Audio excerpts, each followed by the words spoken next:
วันนี้เรามาพร้อมกับข่าวสำคัญเกี่ยวกับสรุปการปราบปรามขบวนการฉ้อโกงในสปป.ลาวกันครับโดยในปี 2024 ที่ผ่านมาครับเจ้าหน้าที่สปป.ลาวได้ดำเนินการปราบปรามขบวนการฉ้อโกงผ่านศูนย์บริการทางโทรศัพท์หรือ call center ในเขตเศรษฐกิจพิเศษสามเหลี่ยมทองคำทั้งหมด 9 แห่ง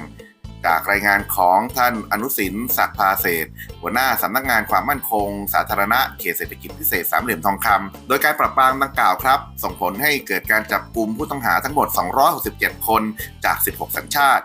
โดยความร่วมมือระหว่างประเทศมีการดำเนินการครั้งนี้เป็นผลมาจากความร่วมมือระหว่างหน่วยงานบังคับใช้กฎหมายทั้งในและต่างประเทศรวมถึงจีนเวียดนามเพื่อระบุและก็จับกุมผู้กระทำความผิดเจ้าหน้าที่ได้ประสานงานกับกระทรวงและสถานทูตที่เกี่ยวข้องเพื่อส่งตัวผู้ต้องหาต่างชาติกลับประเทศขณะที่ผู้ต้องหาชาวลาวถูกดำเนินคดีตามกฎหมายต่อไป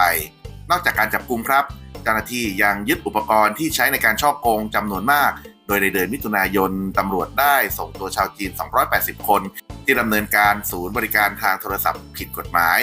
พร้อมยึดคอมพิวเตอร์กว่า450เครื่องและโทรศัพท์มากกว่า 1,300 เครื่องต่อมาในเดือนสิงหาคมครับมีการช่วยเหลือชาวอินเดีย14คนจากขบวนการหลอกลวงไซเบอร์ในบ่อแก้วทำให้จำนวนชาวอินเดียที่ได้รับการช่วยเหลือทั้งหมดในปีนี้เพิ่มขึ้นเป็น548คนโดยแผนการในอนาคตสำหรับปี 2025 ครับเจ้าหน้าที่มีแผนที่จะเพิ่มความเข้มงวดในการกำจัดศูนย์ที่เป็นแหล่งปฏิบัติการการฉ้อโกงภายในศูนย์เศรษฐกิจพิเศษโดยจะมีความร่วมมืออย่างต่อเนื่องครับระหว่างกระทรวงความมั่นคงสาธารณะหน่วยงานท้องถิ่นและหน่วยงานบังคับใช้กฎหมายระหว่างประเทศ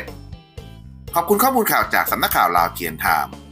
เป็นอีกหนังสือหนึ่งเล่มดีๆนะครับของอาจารย์นิติกิจถอดรหัสพลังตัวเลขนะครับที่พลาดไม่ได้ที่จะหาซื้อกันนะครับสนใจสินค้านะครับกดที่ตะกร้านี้เลยครับเพื่อเป็นกำลังใจให้กับ LT Vision นะครับให้นำเสนอข่าวดีๆให้กับท่านนะครับ LT Vision ครับDouble A Care นะครับกรองเชื้อไวรัสแล้วก็แบคทีเรียได้ถึง 99.9% นะครับกรองฝุ่นขนาดเล็ก 0.1 ไมครอนได้ถึง 99.8% เหมือนกันนะป้องกันละอองสารคัดหลั่งนะครับจากการไอหรือจามนะตอนนี้โควิดถึงแม้จะลดน้อยจากการแพร่ระบาดแล้วแต่ก็ไว้ใจไม่ได้นะครับหรือแม้ว่าท่านจะไอหรือจามนะเป็นหวัดนะป้องกันตัวเองไม่ให้ไปรบกวนคนอื่นนะครับตัวนี้ผ่านการทดสอบการระคายเคืองแล้วก็การแพ้ต่อผิวหนังมาเรียบร้อยแล้วนะครับผลิตจากเส้นใยสังเคราะห์ถึง3ชิ้นนะครับมีโครงลวดรัดจมูกดีเลยนะครับตัวนี้ Double A เขารับประกันนะ